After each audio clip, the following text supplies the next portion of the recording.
At 49 years of age, Paul Rudd looks amazing.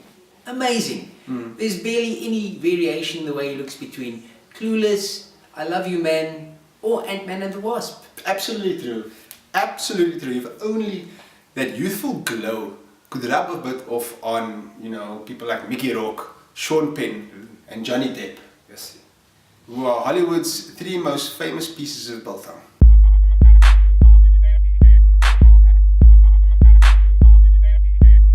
Hey, I'm Matt. And I'm Peach, And welcome to That Movie Review. also known as TMR.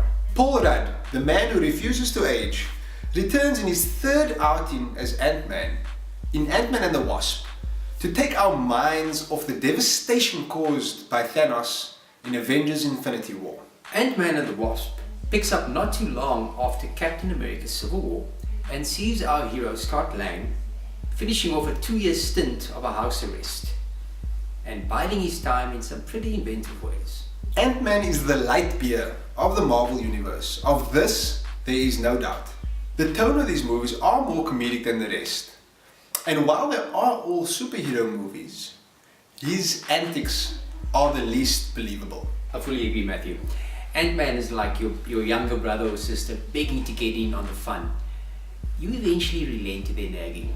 You look around at all your friends and you go, don't worry. And that's what Ant-Man is. He's a filler. He's intermission. He's your tea break. Your 50-minute smoke and catch-up break. But just as all these breaks serve a purpose, so does he. The problem with being a time-out character is that the same sense of importance and urgency cannot be applied to you, and this is the biggest drawback of Ant-Man.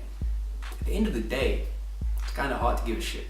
Ant-Man and the Wasp expands its universe by adding new characters, but not necessarily for the better. In fact, Ant-Man seems to take a bit of a back seat in his own film due to, these new additions. Paul Rudd is Paul Rudd as usual, no differences there. True. Evangeline Lilly is brilliant as the second lead, and she gives the Wasp a really good go. Michael Douglas is back as the old bastard and father. Yeah, Hank Pym, pretty cool in there, and we actually we meet his wife in here, played by Michelle Pfeiffer. I forget her name now. I can't remember who she is, but I know she's getting on and she's definitely had a bit of work done on the lips. Could be. We also have Lawrence Fishburne in here. It was just Lawrence Fishburne, Paintball. Absolutely, always reliable, also becoming old now, but what can you do? We also have Hannah John Kamen, who plays Ghost in here, the film's villain.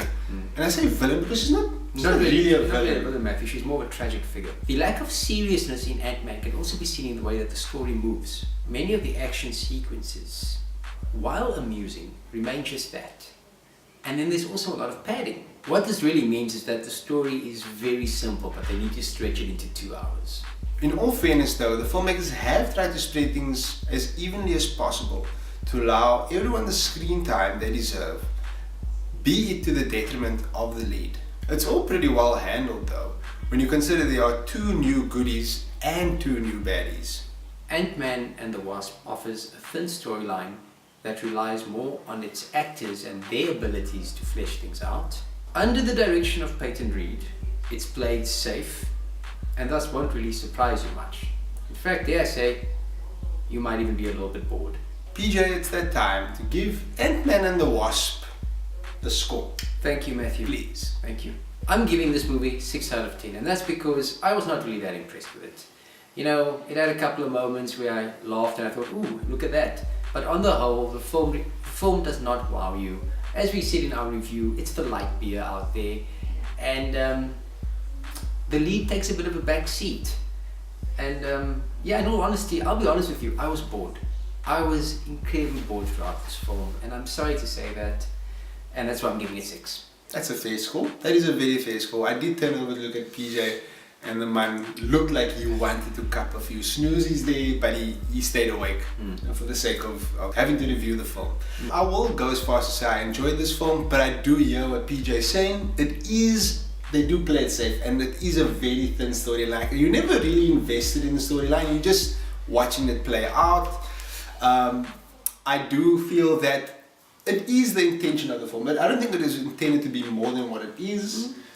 So in saying that, I'm going to give this film a 7 out of 10 I think the best part of this film is when they play with the size of things. You know, so you know everything is big or small and all that stuff, and it's very cool to see how they play with that. And then, well, that ending, eh?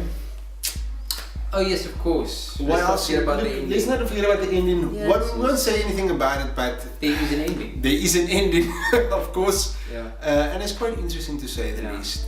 There are 2 post-credit scenes. Stick around for the first one. Don't worry about the second. The second one is not a must. The second one is a waste of your keen time. It reminded me of this the second post-credit scene of Spider-Man. Spider-Man Homecoming. Yeah. It takes you for a gut like that. So that's it this week for that movie review. Thanks for watching, guys. Please like us on Facebook, subscribe on YouTube, and follow us on Instagram and Twitter. Don't miss out, man.